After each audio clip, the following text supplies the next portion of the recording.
الله من الشيطان الرجيم بسم الله الرحمن الرحيم أفلا يتدبرون القرآن ولو كان من عند غير الله لوجدوا فيه اختلافا كثيرا وإذا جاءهم أمر من الأمن أو الخوف أذاعوا به ولو ردوه إلى الرسول وإلى أولي الأمر منهم لعلمه الذين يستنبطونه منهم ولولا فضل الله عليكم ورحمته لاتبعتم الشيطان إلا قليلا اللهم أرنا الحق حقا وارزقنا اتباعه وأرنا الباطل باطلا وارزقنا اجتنابه اللهم علمنا ما ينفعنا وانفعنا بما علمتنا وارزقنا علما رب اشرح لي صدري ويسر لي أمري واحلل عقدة من لساني يفقه قولی۔ اس اللہ کے نام سے ابتدا جس کے ناموں کی کوئی انتہا ہی نہیں۔ وَلَوْ أَنَّ مَا فِي الْأَرْضِ مِنْ شَجَرَةٍ أَقْلَامٌ وَالْبَحْرُ يَمُدُّهُ مِنْ بَعْدِهِ سَبْعَةُ أَبْحُرٍ مَا نَفِدَتْ كَلِمَاتُ اللَّهِ۔ اس ذات اقدس پر کروڑوں درود و سلام ہو جو تمام جہانوں کے لیے رحمت للعالمین بن کے آئے تھے۔ اللہم صلی علی محمد وعلی آل محمد کما صلیت علی ابراہیم وعلی آل ابراہیم انک حمید مجید وبارک علی محمد وعلی آل محمد کما بارکت علی ابراہیم وعلی آل ابراہیم انک حمید مجید۔ برادران اسلام، واجب الاحترام بزرگوں، دوستوں، عزیز ساتھیوں، اللہ تبارک و تعالی نے اس اسلام جیسی نعمت کو ہمیں عطا کیا تو جناب محمد الرسول اللہ صلی اللہ علیہ وسلم پر اس کی شریعت کو نازل کیا۔ پہلے دن سے جس حیثیت سے اسلام کی بڑھوتری نشر و اشاعت ہوئی، وہ اگر تاریخ اس حیثیت سے دیکھتی ہے کہ بالکل ایک ضعیف بچہ حضرت علی اور ایک صنف نازک کی ایک عورت خدیجۃ الکبریٰ اور ایک ابو بکر صدیق اور اسی طرح غلاموں میں ایک زید بن حارثہ، ان چار لوگوں سے مکے کے اس وادی کے اندر جب جناب محمد الرسول اللہ صلی اللہ علیہ وسلم نے اعلان کیا کہ میں پیغمبر ہوں، میں اللہ کا نبی ہوں اور میرے اوپر اللہ تبارک و تعالی کی وحی اترتی ہے، قرآن اترتا ہے، تم اس کو مانو اور آخرت کی تیاری کرو، ایک دن مرنا ہے، پھر اس کے بعد تمہارا حساب ہونا ہے۔ انکم لتموتون کما تنامون وتبعثون کما تستيقظون وتحاسبون بما تعملون ثم انہا لجنت ابدا او لنار ابدا۔ جیسے ہر رات تم سوتے ہو اسی طرح مر جاؤ گے، جیسے ہر دن تم اٹھتے ہو اسی طرح ایک دن اٹھا کھڑا کیے جاؤ گے،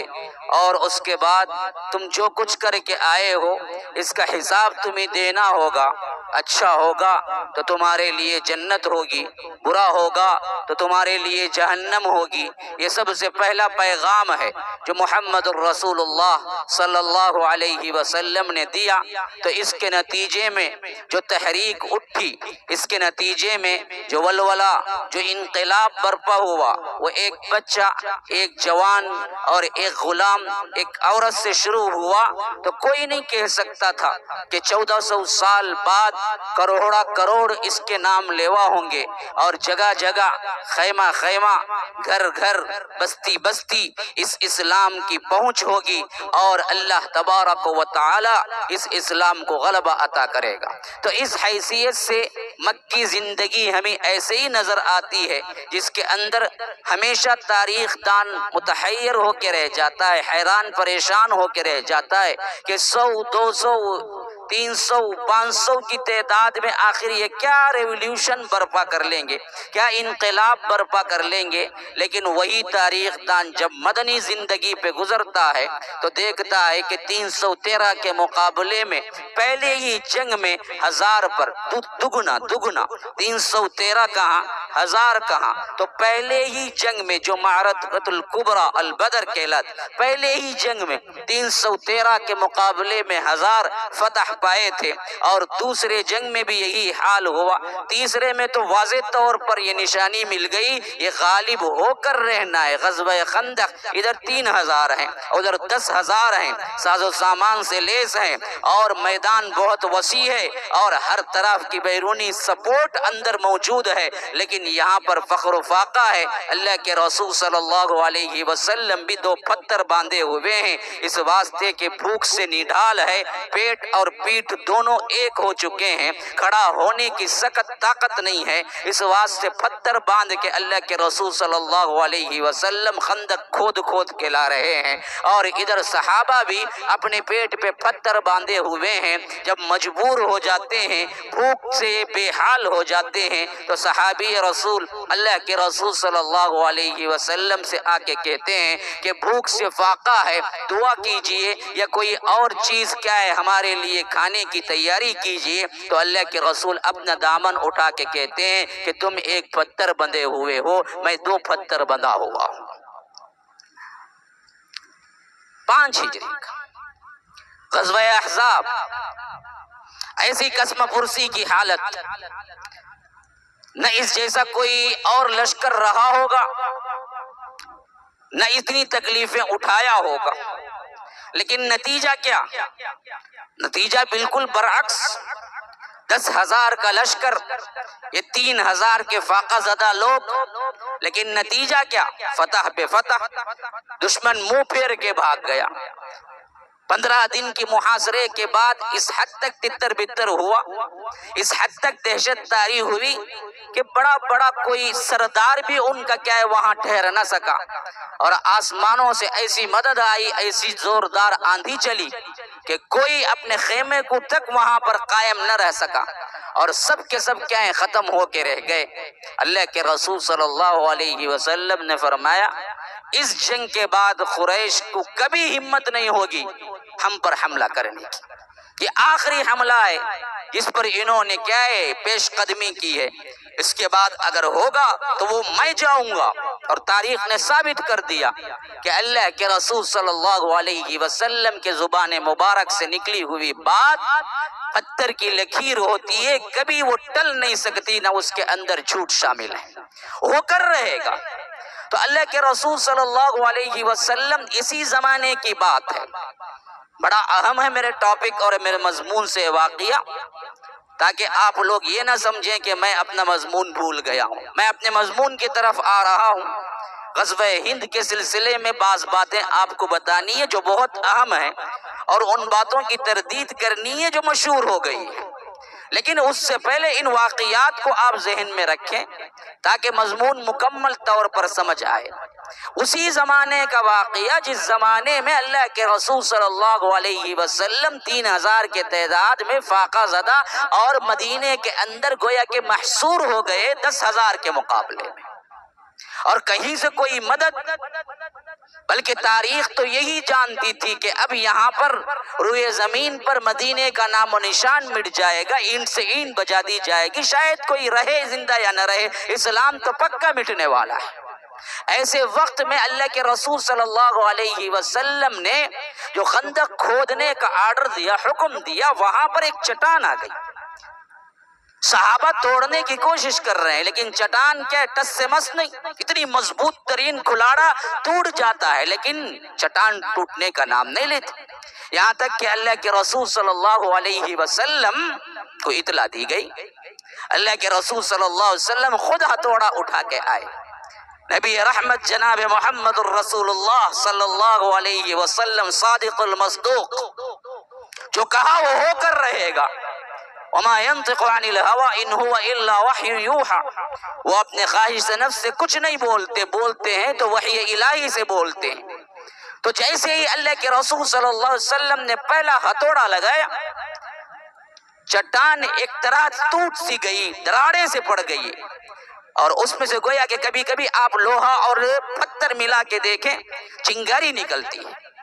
لوہا اور پتھر کی نوک سے چنگاری نکلتی، تو ایسے ہی چنگاری سے وہ چٹان 2 ٹکڑے ہوئی۔ تو اللہ کے رسول نے کہا کہ اس شعلے کے اندر مجھے سرخ محل دکھایا گیا، گویا کہ اطلاع دے دی گئی کہ شام اور دمشق اور ایران اور روم، اس کے جو محلات جو قیصر بنائے ہیں بڑے بڑے محلات، اس کی چابیاں مجھے دے دی گئی ہیں۔ کہاں فخر و فاقے کا عالم، کہاں فخر و فاقے کا عالم، کہاں باہر 10,000 کا لشکر سراؤنڈنگ کیے ہوئے، کہاں 3,000 کا لشکر جن میں امیدیں کیا ہے کم ہوتی نظر آ رہی ہیں، کہاں یہ خوشخبری کہ مجھے پہلا تو کہا کہ سرخ، پھر اس کے بعد کہا کہ سفید، پھر اس کے بعد کہہ دیا کہ قیصر کی بھی، گویا کہ ایران کی بادشاہت مجھے مل گئی، روم کی بادشاہت مجھے مل گئی، اور اسی طرح کیا ہے عربوں کی بادشاہت مجھے مل گئی۔ کب کہہ رہے ہیں؟ جبکہ یہاں کوئی امکان ہی نہیں ہے خود 3,000 کے ڈیفنس کا، لیکن پیشن گوئی دیکھیے، سبھی کہہ دیا کہ اللہ تبارک و تعالی نے مجھے روم، ایران اور عرب کی تمام محلات کی چابیاں مجھے دے دی، میں نہیں تو تم پہنچو گے، اور وہاں پر کیا ہے تمہارے قدم اور تمہارے ذریعے سے اسلام پہنچے گا۔ اللہ کے رسول صلی اللہ علیہ وسلم کی وفات کے 10 سال نہیں ہوئے، روم، ایران اور قیصر کے تمام تر جتنے حکومتیں تھی وہ سب کے سب مسلمانوں کے انڈر میں آ چکی تھی۔ اس کا نام ہے پیشن گوئی، یعنی اس بات کی اطلاع دے دینا جو آنے والے وقت میں ہو رہی ہو۔ اور اس کا بڑا باب ہے، ایک الگ ہی کیا ہے حدیث کی کتابوں میں اس کے لیے الگ سے کتابیں لکھی گئی اللہ کے رسول صلی اللہ علیہ وسلم کی پیشن گوئیوں کے طور پر، اور آج تک رسول صلی اللہ علیہ وسلم نے جو کہہ دیا اس کے خلاف نہ ہوا، اور جو بتا دیا وہ ہو کر رہا، یا بعض ابھی ہونے والے ہیں، لیکن اس میں کوئی شک نہیں کہ ہو کر رہنا ہے۔ اس باب کے اندر پیشن گوئیوں کے اندر بہت سی پیشن گوئیاں اللہ کے رسول صلی اللہ علیہ وسلم نے مختلف مقامات پر کی۔ اس کا 2 اسباب مفسرین اور محدثین بتاتے ہیں۔ ایک تو یہ سبب کہ مسلمان اس وقت جو کمزور ہو رہے تھے ان کے لیے طاقت اور ان کے لیے ہمت اور ان کے لیے کیا ہے چاشنی ایمان ان کے دلوں کے اندر بھر دینا تھا کہ آج ہم کمزور ہیں، لیکن ہرگز نہ سوچنا کہ یہ کمزوری یہاں تک کہ ناپید ہو جائیں گے، ہم بالکل گم ہو جائیں، نہیں، بلکہ یہ کمزوری وقتی ہے، انشاءاللہ ہم بڑھتے رہیں گے، اسلام کا غلبہ ہوتا رہے گا، یہاں تک کہ کیا ہے یہ اسلام خیمے خیمے تک، گھر گھر تک اور جھوپڑی جھوپڑی تک پہنچ کر رہے گا، اس وقت تک قیامت قائم ہونے والی نہیں ہے۔ ایک تو یہ ہے۔ دوسرا سب سے بڑا سبب یہ ہے کہ جناب محمد الرسول اللہ صلی اللہ علیہ وسلم، اللہ کے رسول صلی اللہ علیہ وسلم کا یہ کہنا کہ فلاں ہوگا اور یہ کبھی بھی اس کے اندر کوئی غلط چیز ہے نہیں، تو یہ بتانا مقصود تھا کہ میں اللہ کی طرف سے بالکل صحیح رسول ہوں، جو کہتا ہوں میں وحی سے کہتا ہوں، اور جو میں کہہ دیتا ہوں وہ ہو کر رہتا ہے، میں اپنی منمانی حیثیت تو رسول کی رسالت پر صداقت اور امانت کے ساتھ ایمان لے آنے کی دلیل ہے کہ قیامت تک جو کہہ دیا وہ ہو کر رہے گا۔ تو غرض کے میں کہہ رہا تھا کہ پیشن گوئیوں کے اس باب میں بہت سی وہ پیشن گوئیاں ہوئی جو اللہ کے رسول صلی اللہ علیہ وسلم کے زمانے میں بھی پوری ہوئی، صحابہ کے زمانے میں بھی پوری ہوئی، اور اس کے بعد کے زمانے میں بھی پوری ہوئی، لیکن بعض اوقات ہمیشہ سے یہ ہوا کہ بعض کم عقل بے علم جاہل قسم کے لوگ ان پیشن گوئیوں کو غلط ترتیبات یا غلط انداز، غلط تعریبات اور غلط تعبیرات دینے لگے۔ مثلا میں آپ کو بتاتا ہوں، دیکھیے دجال کا ذکر بہت آیا ہے، پیشن گوئی کے طور پر بھی ہے، قیامت کی نشانی کے طور پر بھی ہے، لیکن جب پہلے فلائٹ کی ایجاد ہوئی اور جس تیزی سے وہ جا رہی تھی، اور دجال کی سواری کی حیثیت سے یہ بات حدیث میں ہے کہ اس کی سواری بجلی کی سی تیزی سے جائے گی، حتیٰ کہ بعض روایتوں میں ہے کہ اس کی آنکھوں کی انتہا کہاں، کسی کی اگر میدان میں بلا کسی دیوار کے کھڑے ہو جائے تو کتنی دور وہ دیکھ سکتا ہے، اس کی سواری کا ایک قدم بھی اتنی ہی دور پڑے گا،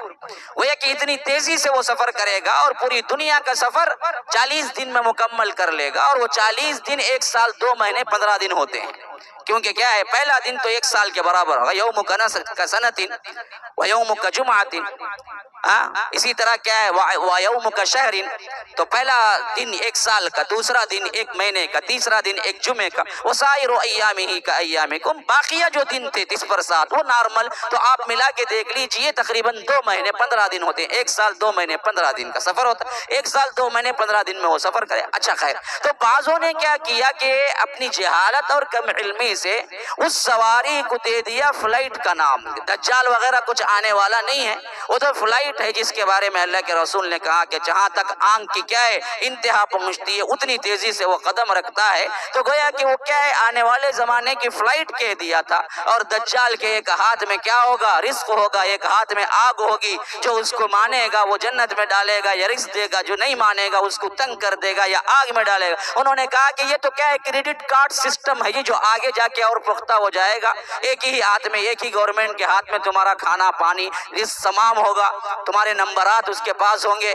تم اس کی بات مانو گے تو تمہارا کریڈٹ کارڈ کھلا ہوا ہوگا لینے کے لیے رزق وغیرہ ہوگا، جیسے ہی تم اس کی بات نہیں مانو گے تمہارا نمبر بلاک اور تم کیا ہے روڈ پہ آ جاؤ گے۔ یہی کہا ہے دجال وغیرہ کچھ نہیں ہے۔ اور سننے والا ارے کیا جدید تعبیرات ہیں، کیا عقل ہے اس کی، دیکھو کیسے سمجھاتا ہے۔ پرانے ملا مولوی تو صرف رٹ رٹائی باتیں کرتے رہتے ہیں، یہ سننا ہے تو ان کی سنو، دیکھو کتنا اچھا لگتا ہے۔ تو لوگوں نے ان پیشن گوئیوں کو ہمیشہ سمجھنے میں بھی غلطی کی اور تعبیرات بھی غلط دیا اور لوگوں کو گمراہ کیا۔ ایسے حالات جب بھی پیش آتے ہیں علماء حق کا یہ اصول رہا ہے کہ اس کو واضح کر کے رکھ دیں کہ اصل تعبیر وہ نہیں ہے۔ دجال ایک باقاعدہ طور پر مخلوق ہے اور وہ بندھا ہوا ہے، وہ آئے گا۔ اس وقت کی ٹیکنالوجی کے اعتبار سے بڑھوتری دجال نہیں ہے، یہ بالکل ثابت شدہ حقیقت ہے۔ کیوں؟ اللہ کے رسول نے اس ٹیکنالوجی کے بارے میں کچھ نہیں کہا۔ ایسا معلوم ہوتا ہے کہ ٹیکنالوجی کا یہ دور ختم ہونے کے بعد ہی دجال آئے گا۔ واللہ اعلم، واللہ اعلم۔ دعویٰ یہ نہیں ہے کہ میں نے سمجھ لیا، لا حول ولا قوت الا باللہ، لیکن ایسا کیوں کہ کہیں کوئی توپ کا، کہیں کوئی گولی کا، کہیں کوئی کیا ہے گن کا ذکر نہیں ہے، کہیں کوئی کیا ہے کوئی اور بام کا، کوئی اور میزائل کا ذکر نہیں ہے۔ لڑائی کے وقت جو ذکر ہمیں ملتے ہیں وہ بھی تلوار اور گھوڑے کا ہی ذکر ملتا ہے۔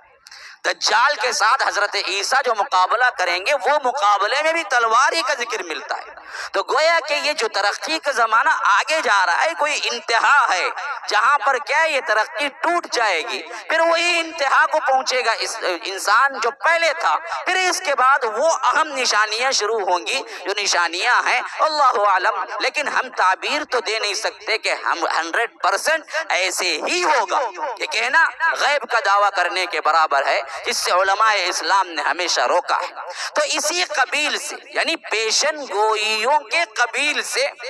ہمیں غزوہ ہند کے پیشن گوئیاں بھی ملتی ہیں۔ اب ذرا اچھی طرح سمجھو، میں نے اس واسطے ہی کیا کیا تھا، دور حاضر کو لانے سے پہلے اللہ کے رسول صلی اللہ علیہ وسلم کے دور مبارک کی پیشن گوئیوں کے بارے میں آپ کو ایک حد تک سمجھا دیا تاکہ خاکہ ذہن میں بیٹھ جائے۔ اب جہاں تک پورے احادیث، پہلے تو یاد رکھ لیجئے بخاری میں، مسلم میں، خاص کر متفق علیہ کتابوں میں غزوہ ہند کی کوئی حدیث نہیں ہے، غزوہ ہند کی کوئی حدیث نہیں ہے۔ دوسرے درجات کی کتابوں کے اندر غزوہ ہند کی حدیثیں آئی ہیں، اور کل جمع شدہ اگر ہم دیکھیں گے 5 احادیث ہیں۔ 5 احادیث غزوہ ہند کے سلسلے میں آئی ہیں، جن میں مشہور ترین راویان کرام جو ہیں وہ حضرت ابو ہریرہ ہیں اور حضرت ثوبان ہیں۔ مولا رسول اللہ صلی اللہ علیہ وسلم خاص غلاموں میں سے ایک غلام ہے ثوبان، جو اللہ کے رسول صلی اللہ علیہ وسلم نے آزاد کر دیا تھا، ان سے ایک روایت آئی ہے۔ اب ابو ہریرہ سے بقیہ روایتیں آئی ہیں، ابی بن کعب سے بھی کیا ایک طویل روایت آئی ہے۔ اب اس سلسلے میں جو 5 آئی ہیں، پہلے تو بخاری و مسلم میں کوئی حدیث نہیں آئی ہے، دوسرے درجات کی کتابوں میں حدیثیں آئی ہیں،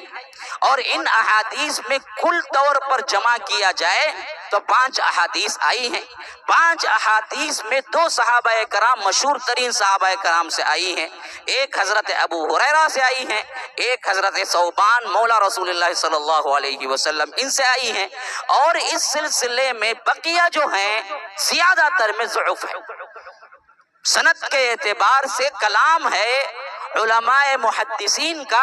کہ یہ صحیح تر روایتیں نہیں پہنچی ہیں، حتیٰ کہ ثوبان کی روایت کے سلسلے میں بھی کلام ہے، لیکن ہمیں آج کے جو محدث کبیر گزرے ہیں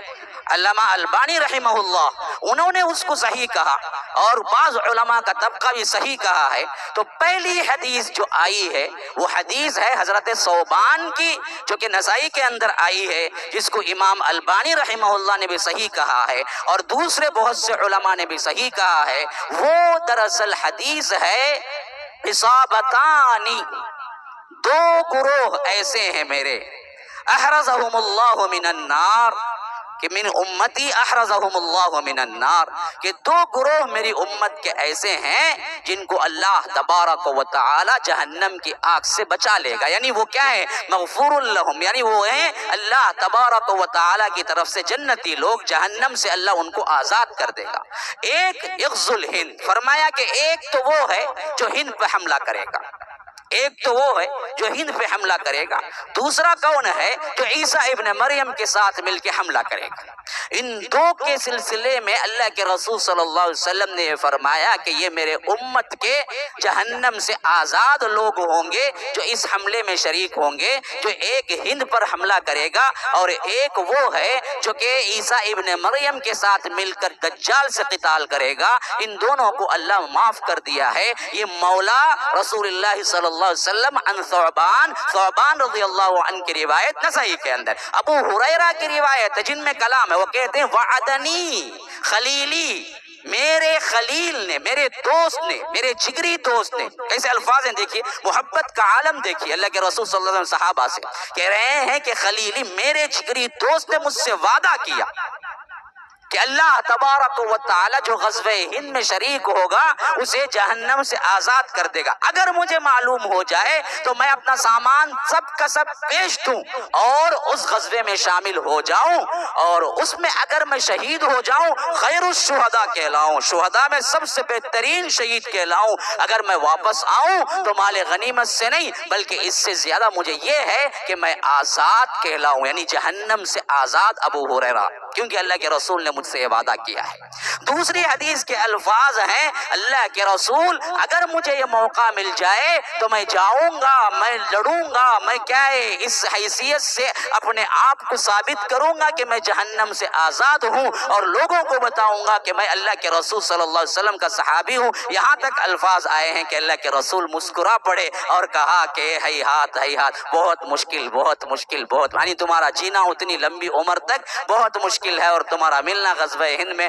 بہت مشکل ہے، بہت مشکل بہت مشکل بہت، یہ دوسرے الفاظ ہیں۔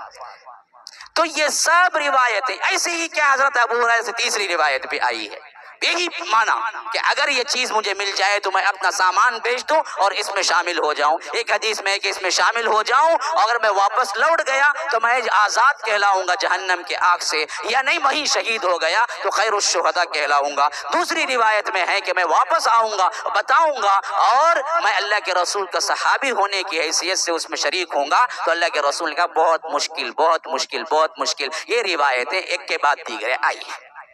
ابھی ان تمام روایتوں میں کلام ہے۔ حضرت ثوبان کی روایت کے بارے میں فرمایا گیا کہ صحیح ہے،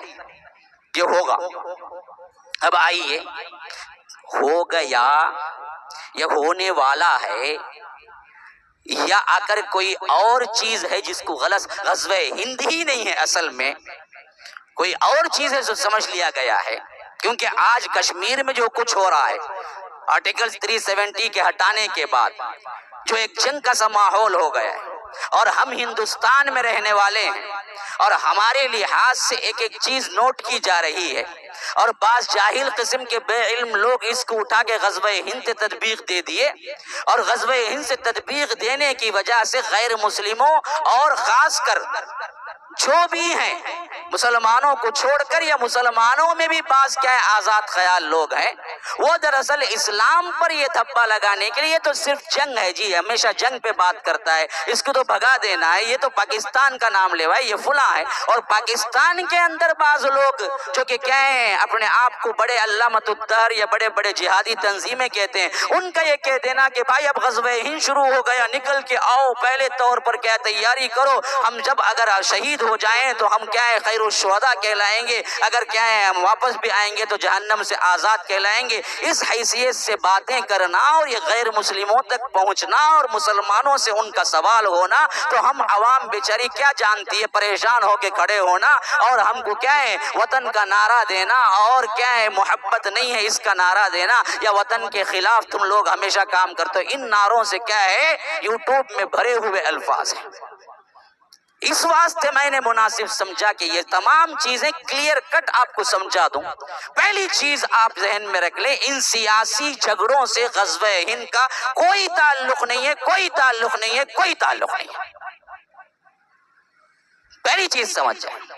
یہ جو کچھ بھی بارڈر پہ ہو رہا ہے، کوئی علامہ الدہر ادھر کا پرائم منسٹر ہو، کوئی کیا ہے فرعون جیسا شخص ادھر کا پرائم منسٹر ہو، تب بھی وہ غزوہ ہند نہیں ہے، نہیں ہے، نہیں ہے۔ یہ سیاسی جھگڑے جو ہو رہے ہیں یہ اصل میں غزوہ ہند کبھی ہے ہی نہیں، نہ اس کی طرف کوئی حدیث میں اشارہ ہے۔ پہلی چیز سمجھ لیجیے۔ اس کے لیے لے آ کے آج کے دور میں اس سے مطابقت کر دینا کہ یہ غزوہ ہند کی شروعات ہے، یہ جہنم سے آزاد ہونے کا سب سے بڑا موقع ہے، آؤ جمو، یا یہاں کے لوگ کیا ہے بعض نوجوان کو مشتعل کرنا، یا وہاں کے لوگ یہ دعویٰ کر دینا کہ اب شروع ہو گئی میں کشمیر، حالانکہ یہ کوئی پیشن گوئی یا کوئی آخری کیا ہے ایک نقطہ اشارہ بھی احادیث میں نہیں ملتا۔ اس حیثیت سے آپ صاف کہہ سکتے ہیں کوئی بھی پوچھنے والے ہندوستانی کو ہم نہ اس کے قائل ہیں نہ حدیث میں اس کا اشارہ ہے، کوئی چیز نہیں۔ پہلے تو یہ گفتگو بخاری و مسلم میں نہیں ہے، دوسری درجے کی کتابوں میں ہے، اور کل ملا کے مجموعہ خزانہ جو جمع ہے وہ 5 احادیث پر، جس میں 3-4 کے بارے میں کلام ہے محدثین کا، اور ایک کے بارے میں البانی نے بالکل صحیح کہا ہے اور بعض علماء نے صحیح کہا ہے، اور اس میں صرف اتنا ہے کہ 2 غزوے، 2 اصابتیں، 2 جماعتیں میری امت کے آزاد ہیں، ایک غزوہ ہند اور ایک کیا ہے عیسیٰ ابن مریم کے ساتھ جو لڑیں گے۔ اچھا،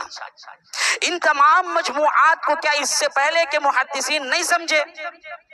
ہم ہی 2019 کے محدثین ہی سمجھ سکتے ہیں؟ ایسی بات نہیں ہے، پہلے چیز یاد رکھ لیجیے۔ اس کو پہلے سے آنے والے محدثین اور تاریخ دان اور اونچے درجے کے امام ابن کثیر رحمہ اللہ، امام ابن اسیر رحمہ اللہ، جنہوں نے کیا ہے کتابیں اپنے زمانے تک تاریخ کی لکھی تھی، وہ بھی پڑھے سمجھے۔ اس واسطے ہمیں کیا ہے پہلے سمجھنے سے ان کی سمجھ کو اہمیت دینا، مقدم رکھنا ضروری ہے کہ انہوں نے اس کو کیا سمجھا اور کیا لکھا۔ اچھا، تیسری بات یاد رکھ لیجیے، مجموعی طور پر ان تمام احادیث کو جمع کرنے سے 3 باتیں آتی ہیں جو کہ علماء محدثین و مفسرین کی طرف سے ہم کو اتھینٹیکیشن کے ساتھ ملتی ہے۔ جاوید کی کوئی ذہنیت نہیں ہے جو میں یہاں بیان کر رہا ہوں، یہ جو بھی ہے حوالوں کے ساتھ بیان کر رہا ہوں، چاہیے آپ خود جا کے پڑھ لیجئے البدایہ والنہایہ ابن کثیر کے اندر، اور اسی طرح صالح المنجد کا جو اگر آن لائن فتویٰ ہے اس کے اندر غزوہ ہند ڈال کے آپ پڑھ لیجئے، انہوں نے کیا حوالہ جات دیے ہیں، وہی حوالہ جات میں آپ کے سامنے پیش کر رہا ہوں۔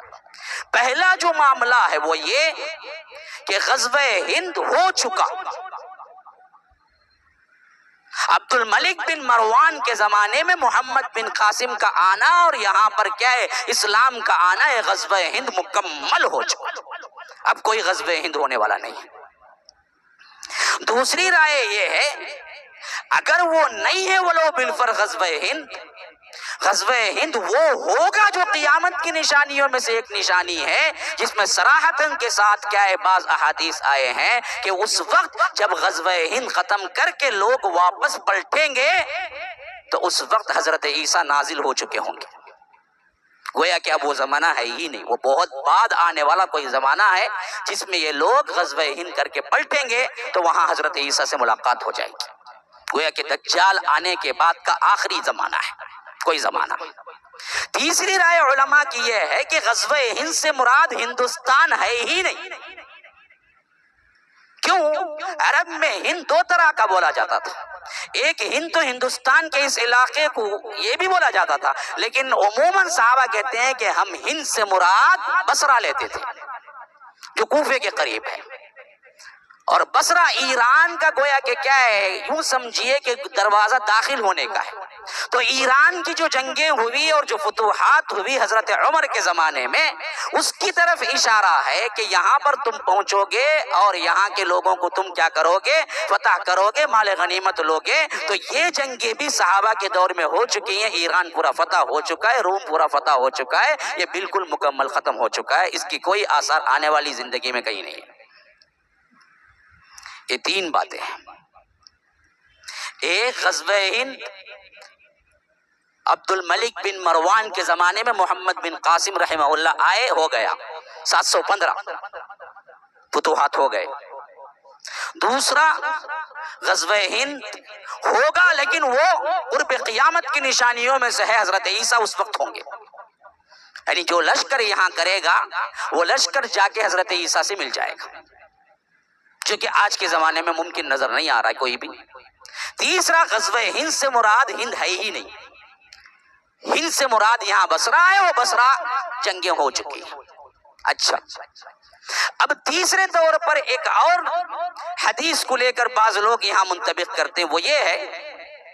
کہ یہاں پر قتال ہوگا اور یہاں کے راجاؤں کو، بلکہ کیا ہے، ملک کا لفظ ہے، بادشاہوں کو بابا زنجیر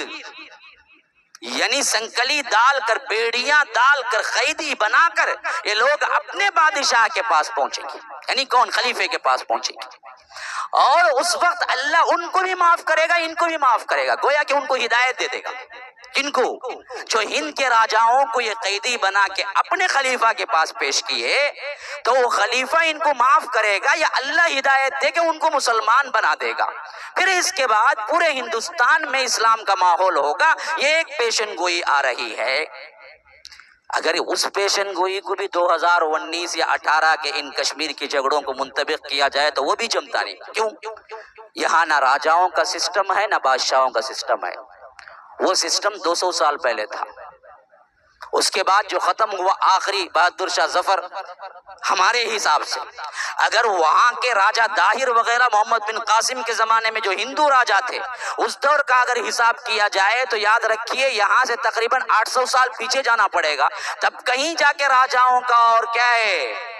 ہندو بادشاہوں کا، چھوٹے چھوٹے قبائل کا ذکر ملتا ہے، ورنہ تو وہ سلسلہ ختم ہو کے زمانہ ہو گیا۔ اسی وجہ سے صالح المنجد اس کے بارے میں کیا تشریح کرتے ہوئے، جو کہ کیا ہے عرب علماء میں سب سے بہترین فتاوی آن لائن چلا رہے ہیں، انہوں نے یہ چیز تطبیق دی ہے۔ انہوں نے کہا کہ اصل مسئلہ کیا ہے، غزوہ ہند کے جتنے احادیث آئے ہیں پہلے سمجھنا چاہیے کہ ان احادیث میں ضعف ہے، لیکن ثوبان کی روایت بالکل صحیح ہے۔ ثوبان کی روایت لے کے اگر ہم مان لیں کہ غزوہ ہند ہوگا یہاں پر، تو اس کے بارے میں ہمیں مفسرین اور محدثین اور خاص کر مؤرخین کی طرف پلٹنا پڑے گا، اور مؤرخین ہمیں یہ لکھتے ہوئے نظر آتے ہیں۔ تفسیر ابن کثیر البدایہ والنہایہ کا حوالہ دیتے ہوئے کہتے ہیں، اللہ ان کو جزائے خیر دے، بہت اچھی بہترین تشریح کر رہے ہیں اس حدیث کی کہ ہند پر حملہ ہوگا۔ کیسے ہوگا؟ کہتے ہیں کہ اس کی سب سے پہلی شروعات محمد بن قاسم سے ہو گئی۔ محمد بن قاسم جب آئے تھے وہاں پر 70 پر 4 ہجری، ہاں 74 عبد الملک بن مروان، اور یہ معاملہ وہی ہے جو میں بتا رہا ہوں کہ 715 کے آس پاس عیسوی اعتبار سے انہوں نے جب حملہ کیا یہاں پر، بعین ہی وہی چیز تھی جو حدیث میں آیا ہے کہ راجاؤں اور بادشاہوں کا مسئلہ تھا، چھوٹے چھوٹے، اور خاص کر پورے کے پورے ہندو راجا تھے۔ مسلمانوں کا نہ خاندان غلام آیا تھا، نہ لودھی خاندان آیا تھا، نہ غزنوی خاندان آیا تھا، نہ اس کے بعد مغل خاندان آیا تھا، نہ کچھ 4-5 خاندان مسلمانوں کے ہندوستان پر حکومت کی ہیں۔ آپ کو معلوم ہونا چاہیے ایک حکومت نہیں چلی ہمارے ہندوستان پر، ہندوستان پر تقریباً مسلمانوں کے بھی 4-5 خاندان ہیں۔ اس میں خاندان غلامان سب سے پہلے، پھر اس کے بعد لودھی خاندان ہے، پھر لودھی خاندان سے چھینا ہوا ہی مغل خاندان غزنوی خاندان ہے، اور محمود غزنوی کے بعد پھر آ کے کیا ہے جنہوں نے پائیدار حکومت کی وہ کیا ہے مغل خاندان ہے بابر کا، پھر بابر سے لے کے جو چلا تھا آخری تک بہادر شاہ ظفر تک وہ ایک ہی خاندان تھا۔ ان کی اگر حکومت ہم کیلکولیشن کریں تو وہ 300 سال ہے۔ اس سے پہلے کہ 800 سال حکومت جو ہندوستان کہتے ہیں، اس سے پہلے کہ 500 سال الگ خاندانوں کی تھی، اور یہ مسلمان پر ہی مسلمان حملہ ہوئے۔ اور یہ بھی سمجھ لیجئے، یہ خاندان غلامان سے لودھی کو آیا، لودھی سے کیا ہے غزنوی کو آیا، غزنوی سے بابر کو آیا، تو اس وقت ہندوستان پہ حکومت کرنے والے خود مسلمان ہی تھے، مسلمان ہی حملہ آور بھی تھے۔ یہ سیاسی لڑائیاں تھیں۔ اسی وجہ سے میں آج بھی کہتا ہوں ان سیاسی لڑائیوں سے کوئی تعلق غزوہ ہند سے نہیں ہے، غزوہ ہند سے نہیں ہے، غزوہ ہند سے نہیں ہے۔ ہاں تو اب سمجھے، وہ کہتے ہیں کہ امام ابن کثیر رحمہ اللہ نے اس کو باقاعدہ طور پر تشریح کی ہے اس حدیث میں، کہ انہوں نے کہا کہ پہلے تو محمد بن قاسم آئے، وہ وہی کنڈیشن تھا جو راجاؤں کا تھا، اور ان کے حیثیت سے انہوں نے جو کچھ اسلام کو پھیلایا، اور ایک لفظ حدیث میں سندھ بھی آیا ہے، سندھ بھی آیا ہے، سندھ و ہند دونوں الفاظ آئے ہیں۔ تو مفسرین کہتے ہیں سندھ جو ذکر ہوا اور محمد بن قاسم جس ایریے میں آئے وہ بھی وہی سندھ تھا جو آج ہندوستان میں ہے ہی نہیں، وہ جتنا کچھ علاقہ تھا وہ پاکستان میں ہے فی الوقت، ہندوستان میں کوئی علاقہ نہیں ہے اس کا۔ جو سندھ ہو، جو بعد میں مکران ہو، جو راجہ داہر سے جو بہت بڑی جنگ ہوئی وہ ہو، وہ سب مقام آج کا جو لاہور ہے وہی ہے۔ ہندوستان کے اس ایریے میں نہ کوئی پیشن گوئی فٹ ہوتی ہے، نہ یہاں آئے کوئی لوگ۔ یہ اللہ والے لوگ ہیں، معصوم، کھانے پینے سے تعلق رکھتے ہیں، کباب، متنجن، بریانی، اللہ اللہ کھا کے زندگی گزار رہے ہیں۔ یہاں کوئی آئے ہی نہیں، نہ یہاں کوئی پیشن گوئی ہے۔ یہ پہلے سے کیا ہے، خاموش علاقہ ہے، تاریخ میں کوئی زیادہ بڑا نام نہیں آ رہا یہاں کا۔ ہاں وہ علاقے تھے جہاں پر ہو چکی تھی اور وہاں پر حملہ ہو گیا، اور وہی حالت تھی جب محمد بن قاسم آئے، حتیٰ کہ ان کی حکومت کا دورانیہ مختصر ہونے کے باوجود بھی صاف مورخین لکھتے ہیں کہ دیوتا جیسا سمجھتے تھے اور ان کا پتلا بنا کے پوچھنے کے لیے تیار تھے یہاں کے لوگ۔ اسی زمانے کا ایک تاجر ہے جس نے کیرلا میں مسجد قائم کی، جو آج تک سب سے پہلے ہندوستان کی مسجد شمار ہوتی ہے، یہ وہ اسی زمانے کا ہے، جو کہ بغیر کسی تشدد، بغیر کسی حملے کے متاثر ہو کے اس نے کیا کیا تھا، اپنی زمین پہ بنایا تھا، جو آج تک قائم ہے۔ تو اس وقت گویا کہ وہ چیز بالکل مکمل ہو گئی جو اللہ کے رسول صلی اللہ علیہ وسلم نے فرمایا کہ یہ کریں گے بھی حملہ اور ساتھ میں پوری سپورٹ بھی ملے گی، اور راجاؤں کو قیدی بنائیں گے بھی، اور اس کے ساتھ ساتھ کیا ہے، اللہ بھی انہیں معاف کر دے گا اور گویا کہ ان کو ہدایت دے دے گا۔ ہدایت ملی بہت سے راجاؤں کو، اور انہوں نے خود وہاں کے اسلامی سلطنتیں بنا دی۔ آپ دیکھیں کئی ایسے اسٹیٹ ہیں جہاں پر پکے ہندو راجا تھے، لیکن اصل میں بعد میں آج پوری مسلم پرچائیاں ہیں، مسلم عمارتیں ہیں اور مسلم صحافت ہے۔ کیوں؟ اصل میں کیا ہے، وہ راجا ہی دل سے اسلام کو پسند کر کے اسلام قبول کر لیا۔ جیسے کیرلا میں بھی ہے، کیرلا ساحل پہ پڑتا ہے، آپ جائیں اسی طرح کیا ہے دوسرے علاقوں میں اس طرف جو ساحل پڑتا ہے گجرات وغیرہ، وہاں پر بھی یہی حال ہوا۔ ایک زمانے میں ہندو راج تھا، لیکن وہ خود اپنے دل سے اسلام قبول کیے، اور انہوں نے کیا ہے وہ دروازے جا کے دیکھیے جہاں احمد آباد کے گیٹ پہ اندر انٹری ہوتی ہے، تقریباً 500 سال 600 سال کا، بالکل کیا ہے مسلمانوں کی شکل میں آج تک وہ جالی والی مسجد جہاں چائنا کا کوئی آیا تھا تو وہاں بٹھا کے کیا ہے ہمارے وزیر اعظم بھی گفتگو کی اور وہ چائنا کی ایک جال بھی ان کو تحفتاً دی، وہ بھی دراصل کیا ہے ایک راجا کا بنایا ہوا ہے، جو مسجد میں نے خود جا کے دیکھی تھی جہاں پر وہ بیٹھ کے تاریخی طور پر ایک مسجد ہے، اتنی باریک بینی سے جالی ہاتھ سے بنائی گئی ہے، جیسا وینٹیلیشن کو کیا ہے بنایا جاتا ہے ونڈو، ویسے ہاتھ سے اتنی باریک اور آرٹ کی شکل میں بنایا ہے، تاریخ کے سب سے انوکھے ترین عجائبات میں شمار ہوتا ہے، جس کی ایک جالی غائب ہے، بقیہ سب پرانی جالیاں ہیں ونڈوز میں، ایک نئی جالی بنا کے لگائی ہوئی ہے اسی کے برابر، لیکن اصل دیکھنے میں پورا ڈیفرنٹ محسوس ہوتا ہے، یہ پرانی ہے یہ نئی ہے۔ تو یہ جو جتنے بھی تاریخی مقامات ہیں آپ جا کے دیکھیں، خود انہوں نے اپنے دل سے کیا ہے، تو یہ چیزیں اللہ بھی ان کو معاف کر دے گا اور وہ لوگ بھی معاف کر دیں گے، بالکل مصداق یہ کام ہو چکا ہے۔ اب کوئی غزوہ ہند ہے ہی نہیں،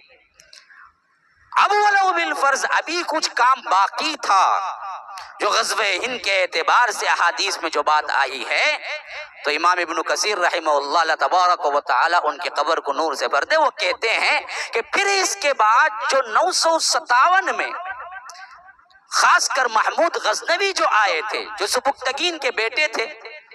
انہوں نے جو کام کیا ہندوستان میں آ کر، جیسا کہ ہم تاریخ میں پڑھتے ہیں، بہت مرتبہ انہوں نے کیا ہے ہندوستان پر اسلام پہنچانے کے لیے کام کیا، اور آئے تھے تو انہوں نے بقیہ جو کام پینڈنگ تھا وہ کر دیا، بس مسئلہ ختم۔ اب اس کے بعد جو کچھ بھی سلسلہ چلا آیا ہندوستان میں، وہ راجاؤں کا نہ تھا، نہ ہندو راجا زیادہ تھے، نہ جنگیں ہوئی۔ وہ اگر تھا بھی تو مسلم راجاؤں کا تھا، خاندان غلامان آئے، لودھی آئے، پھر بابر آئے، پھر اسی طرح غزنوی خاندان حکومتیں کرتے رہے، پھر اس کے بعد مغل خاندان حکومتیں کرتے رہے، پھر اس کے بعد کیا ہے انگریز آ گئے، انگریز نے پھر حکومتیں کی 90 سال 100 سال کے قریب، پھر اس کے بعد آزادی مل گئی، آزادی کے بعد تو ڈیموکریٹک کنٹری ہو گئی، جمہوریت آ گئی سامنے، اور اس کے بعد ایک پرائم منسٹر اور ایک سسٹم کا سلسلہ چلا جو اب چل رہا ہے۔ اگر اس میں کچھ اور باقی ہے تو قیامت کی نشانیوں میں ایک نشانی ہے، اللہ عالم کب ہو حضرت عیسیٰ کا نزول، اور کب یہاں پھر وہ سسٹم بگڑے اور وہ بادشاہوں کا معاملہ آئے یا نہیں، تو کوئی اور ہی اللہ تبارک و تعالی اس میں سے کیا ہے تعبیر نکالے۔ بہرکیف اس وقت کچھ ہوگا بھی ہندوستان میں تو وہ لشکر حضرت عیسیٰ ابن مریم کے ساتھ مل جائے گا۔ یہ ہے غزوہ ہند کی اصل حقیقت، تاریخ اور احادیث اور مفسرین اور محدثین کی روشنی میں۔ اس میں جاوید کا کوئی کلام نہیں ہے۔ اگر آپ کو حوالے ہیں تو میں نے دے دیا ہے، سب جا کے سرچ کر لیں۔ اب بلا معاملہ یہ تردد اس بات کو تسلیم کر لینا ہے کہ آج کل کے سیاسی جھگڑوں سے غزوہ ہند کا کوئی تعلق نہیں، نمبر ایک۔ نمبر دو، وطن کے اعتبار سے ہم کو کیا ہے بیکار کی باتوں میں پڑھ کر یہاں کے جو لوگ ہیں ان لوگوں کے دماغوں میں اس طرح کے جنگی جراثیم اور زہریلا پن ظاہر کرنے کی کوئی ضرورت نہیں ہے، کیونکہ اس میں نہ ہمارا خیر ہے، نہ اسلام کا خیر ہے، نہ ان احادیث کو یہاں پر فٹ کرنا ہے، کیونکہ وہ فٹ ہوتے ہی نہیں۔ رہے دشمنان اسلام یا باہر کے ممالک کے وہ فٹ کر رہے ہیں تو اللہ علم اللہ جانے، لیکن محدثین کی حیثیت سے یہ بات بالکل صراحتاً بات ثابت ہے کہ یہ سب چیزیں سیاسی ہیں، اس کا غزوہ ہند کی احادیث سے کوئی تعلق نہیں ہے۔ تو اللہ کے لیے آپ لوگ اس حیثیت کو، اس معاملے کو سمجھیں پہلے، اور کہیں بات اٹھی ہے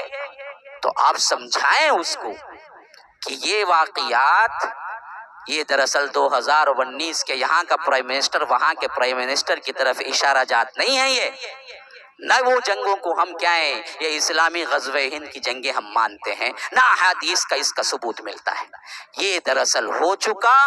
اسی کے ذریعے اسلام یہاں آیا، اللہ کے فضل و کرم سے وہ چیزیں ہم پر گزر چکی، اور اس کی وجہ سے ہی آج ایک ایسا جمہوری ملک ہونے کے باوجود بھی جس کو پورے اسلامک لا سے ہم ڈکلیئر نہیں کر سکتے، پھر بھی دنیا کی مسلمان سب سے بڑی نمبر 2 کی آبادی ہندوستان میں۔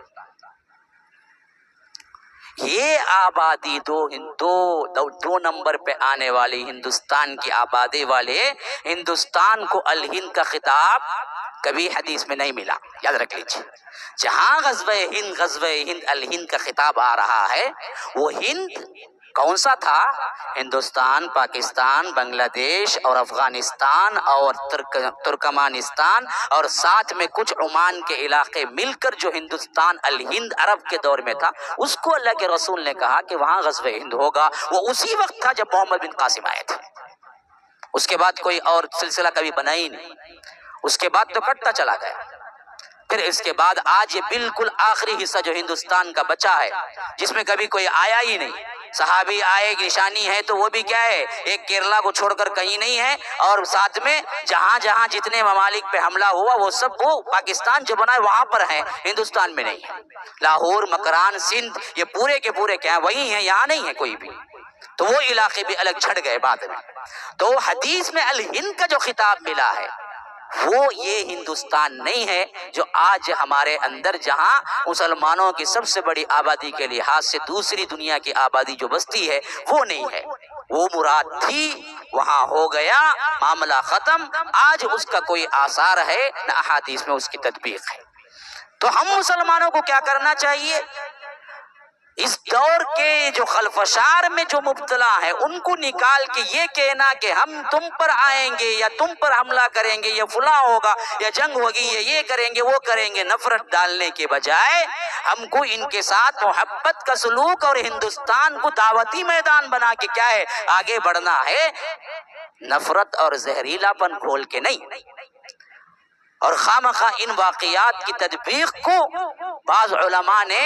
یا تو چشم پوشی سے کام لیا ہے یا معلوم رکھ کے انہوں نے ٹویسٹ کیا ہے، یا بعض کہیں نوجوانوں کو بھڑکانے کے لیے بعض تنظیموں نے کیا ہے یہ غلغلہ اٹھا لیا ہے، شور اٹھا لیا ہے، غزوہ ہند قریب آ رہا ہے، غزوہ ہند قریب آ رہا ہے، پتہ نہیں اب کشمیر سے غزوہ ہند، کہیں کشمیر سے غزوہ ہند کوئی نمودار ہونے والا ہے نہیں، وہ مسئلہ ختم، یہ مسئلہ ختم۔ وہ سب سیاسی جھگڑے ہیں، آتے جاتے ہیں، نہ ادھر مخلص ہے نہ ادھر مخلص ہے، نہ خدا ہی ملا نہ وصال صنم، نہ ادھر کے رہے نہ ادھر کے رہے کا معاملہ ہے۔ تو اس میں جا کے کیا ہے خواہ ہم بات کر کے، ہم گفتگو کر کے مسلمانیت کو اور اسلام کو بدنام کرنا کہیں سے بھی صحیح نہیں ہے۔